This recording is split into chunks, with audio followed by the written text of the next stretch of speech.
Hello everybody, Larry here. Welcome to South Olympic Branch episode update number 31. Thanks again for joining me, and well, let's get started. In the last video, talked a little bit about putting this diorama together for my test bed for my river base, and the sculpt mold is dry. I'm going to use some raw sienna craft paint and get myself a little bit mixed up here. I've just got some water here, so I want it thinned out. And what a lovely baby poop color this is. Anyway, probably a little bit runny, but that's okay. We're just gonna put this on here and cover all that white. So if you've ever used this stuff, which most of our modelers have at one time or another, you'll find that it soaks into plaster type products really quickly, and you can use a lot of paint and kind of be a little bit frustrated. But if you water it down a little bit, you thin it out, it goes on better. It actually covers better, because instead of just soaking into one little area, it actually allows it to run around and soak into all the crevices on something like this. It's just easier. It's a simple step that just makes it work better. So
I'm going to get some on the mirror here, but I'm not really worried about it.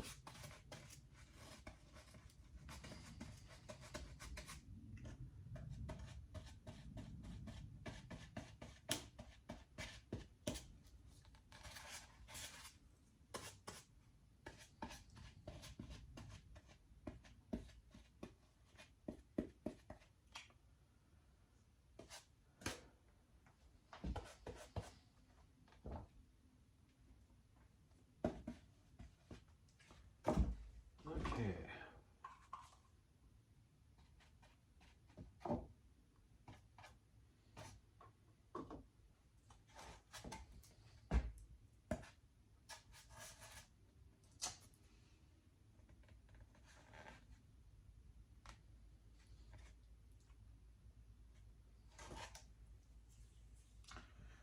Time to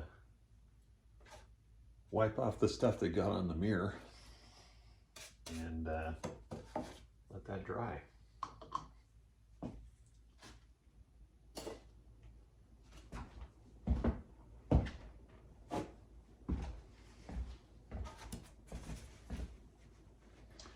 Easier to do that part with the Kleenex.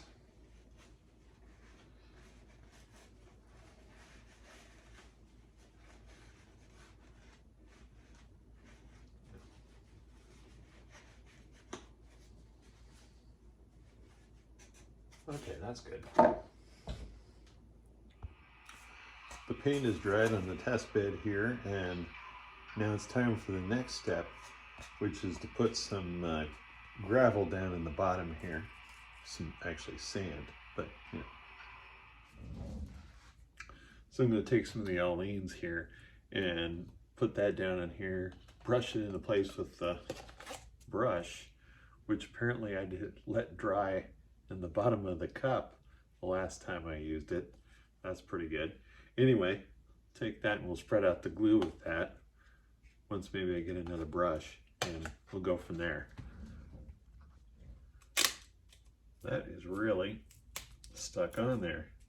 I might actually not be able to use this brush again. Where's my garbage can go?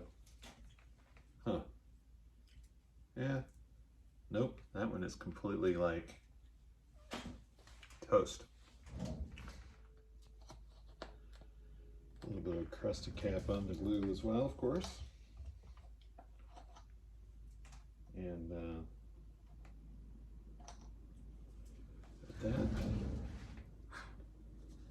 This getting to the part where I'm going to have to turn this bottle upside down before I use it for the next thing, I guess. So, do that. All right, that will probably be, I'll give it a little bit more glue.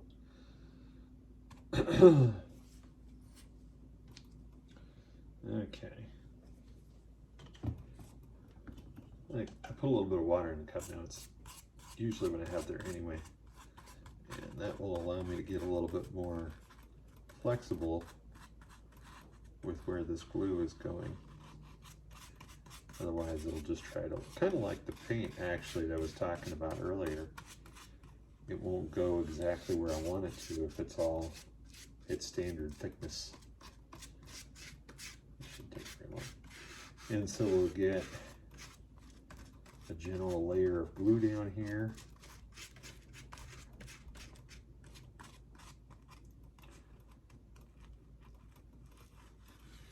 And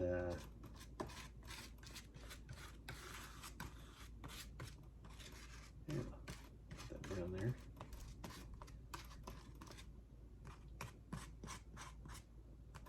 And then what we're going to do is get out some sifted paving sand. Now, when we do the ballast that I use, which is sifted paving sand, I find that we have some fine sand left over that is not, you know, it's not really suitable for ballast. We can get a lot of that, but it's really good for a project like this.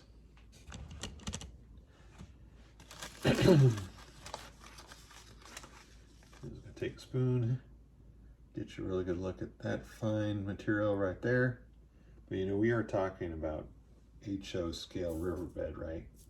And so just gonna throw that on there.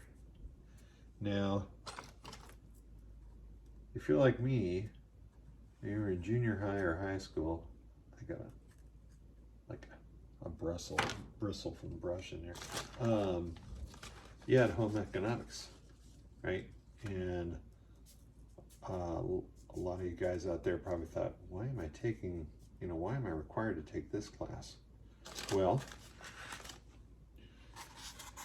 if you ever, you know, floured a pan, this is very much a good method for doing this, actually. Look at that. I got a nice even layer there. Now, of course, a real river wouldn't be that, you know, wouldn't be that even, but we are talking about something that's going to have a flat bottom, basically. And there are a couple of areas where I want it to do more. So I'm just going to do that. And put a little bit more on there. I'm probably going to shift it around again. I mean, really, why not? Okay, cool. Now, I need some Scenic Cement, which I think I have right over here. I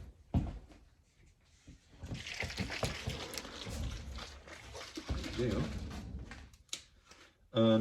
I think I've said before, you could make this with like Elmer's glue and like, you know, getting it down to a thinness like this. But just so happens that I found a sale on this at one point at a show. And the guy bought like 5 bottles of it or something. And he goes, I just need to get rid of this stuff. And I'm like, okay. And it was like half the price it usually is. And so I thought, why not? Now, normally on gravel, I'd put some alcohol down, some isopropyl down before I did this, because it would allow it to soak in without really moving the stuff. But because I'm doing it this way for this purpose, I don't really need to. And that's actually more more glue than I would usually use. And I'm going to have to let this dry overnight. I knew that to begin with, but I'm just going to put a little bit more in here, and I think I'm going to try to build it up over here so we've got a little bit of maybe a gravel bar coming out of there. We'll see how much thickness we end up with the actual magic water when we get that far. But anyway, so that's good. But what this also needs is some kind of mossy look to it as well. So let me find my Woodland Scenics earth colored fine turf. Let's see what we can do with that. Okay, so this is your Woodland Scenics fine turf earth color. And what I'm going to do with this is not really put down a thick layer of it, but I'm going to kind of scatter it in here, because what it'll do, I hope, is it will actually allow me to, it'll look like there's kind of a mucky, mossy look under the water. And maybe what I should do at some point here is show you guys a picture of the river that I'm thinking of when I'm making this scene. 'Cause that might make it better, or that might make it worse for you. I don't know. You might be going, at that point, you might be saying, Larry, that doesn't look right at all. And it's not really going to look like the Wainucci, but the Wainucci is the inspiration for this. The Wainucci or the Sassafras Rivers in Grays Harbor County, if you happen to be familiar with those things. But, you know, you guys could be watching this from anywhere. So there you go. One of the wonders of the internet. So now I have that, right?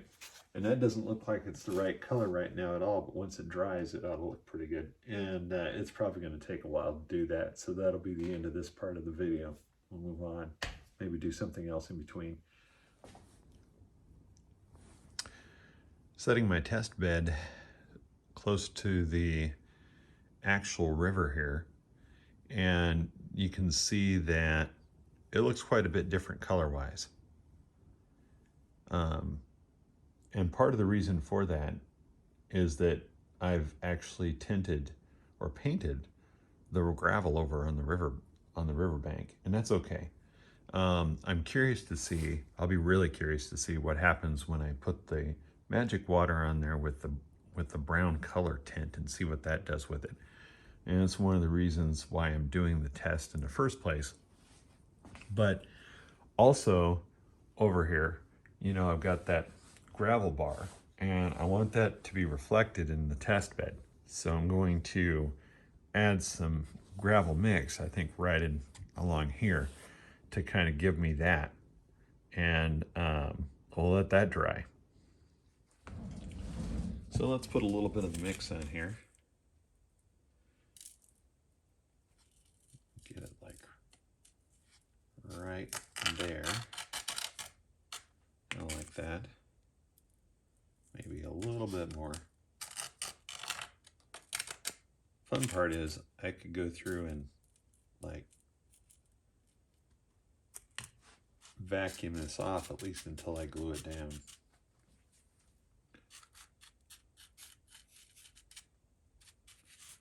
So let's see, we're just gonna tap this on.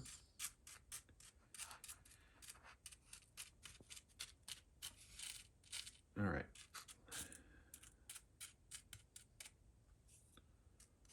Like that. Let's see.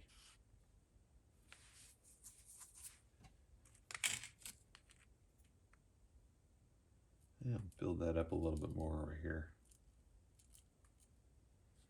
I mean, the natural features aren't consistent because the river changes the way that it flows in different seasons, so it's not like it's, you know, perfectly flat or anything.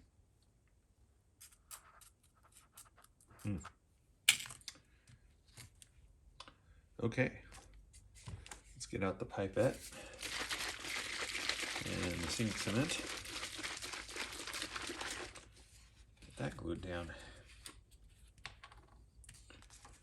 Also, as I look at the turf that I added, I'm thinking maybe I'll add some more turf in there too.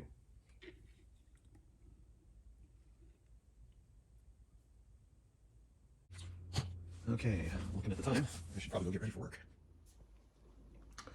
So looking at my test bed here, it's dry again, and so you got a couple of loose pieces of gravel there, but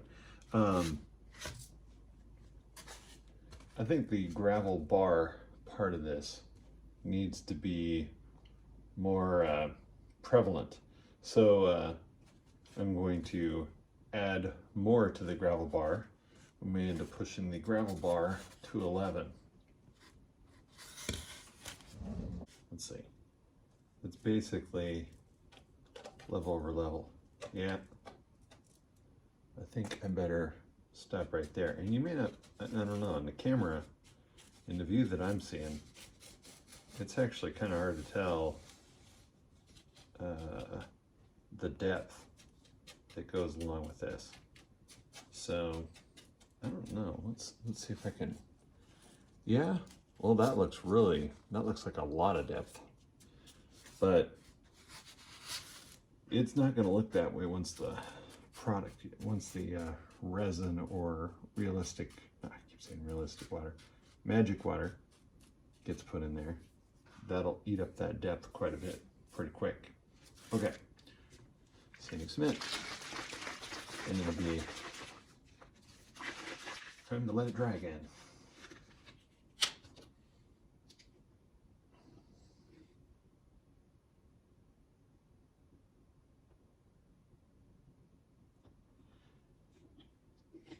Okay.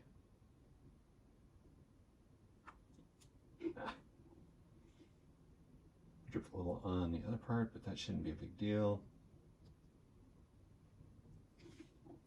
This isn't as orangey brown, I guess you could say, on the bottom as I'd like it. And I've been thinking about what to do about that. I may actually end up painting that. Sounds kind of weird, doesn't it? But I do like the way that the gray looks on the model that I'm building. So if the gray looks good, maybe some brown paint would look good on this. But I'm gonna have brown in the magic water too, so I'm gonna try that first. And this, like I said before, this may be version 1 of this. The gravel bar is dry, but it needs to be grayer, as I said before. I've got some full cart pale gray, same kind of stuff I did on the riverbank over there on the layout. I'm gonna make up a gray wash here real quick. I've got some water in this cup already. Well, that's a lovely sound, isn't it? All right. Because I've done this before, I'm pretty confident that what I can do with that quick right there, give me a good quick wash. So, you know, before I went over that others about 3 or 4 times. I just want this to be running, and you can see it's kind of drippy. I like that. So let's just go over this a little bit. And it may take me making more of this to get the job done. I don't really want to, the only thing I need to be careful of is I don't really want to get it up on the embankment too much. So, and it looks like a lot at first, right? But it'll look a lot better. As it soaks in, you'll notice the gray fades out pretty quick. Matter of fact, I was looking at the bank over there, and I could probably, if I have more of this left over, I could probably add this in to that, and it wouldn't hurt it. I'll show this closer to the camera here in a couple minutes. The other thing to keep in mind too is it doesn't really look the same on camera as it does in person. So it may look super stark in person and not actually look that way, or look super stark on camera and not look that way. There's been a couple of times when I've looked at stuff I filmed and I've said that doesn't look good, but I look at it in person, I thought it looks good in person. So, and I like videography, so it's a really interesting kind of trade-off for me to try to figure out what looks good both ways. I suppose that's why set designers get paid like they do. Anyway, I gotta get rid of that brush bristle, but you'll see that looks pretty gray there. And my guess is that by the time that it actually dries, it's not going to be obvious at all. I mean, like I said, I may have to go over it again. And even if it's too much, and it doesn't look like it's going to be too much over here, it's like it's already fading out to where I want to put some more in there. I can still deal with it because I could even go a little higher on this bank. I don't really think I need to, but I could. Anyway. I don't know about you guys, but at the end of a long day, sometimes I just want to relax and watch a train come by. And what do you know? Here's one now. This is an SD40-2 from Scale Trains. It's an operator series, not the vaunted rivet counter. Still not a bad locomotive though. And here it is with part of my intermodal stuff coming on by. Also, I got that signal working there, and that's pretty cool too. It's a little low though. I found out as I tried to run actual double stacks underneath it, it needs to be about a 1/16 of an inch higher. But anyway, we're going to close out this episode here, and I hope you guys have fun out there and stay safe. Enjoy those trains.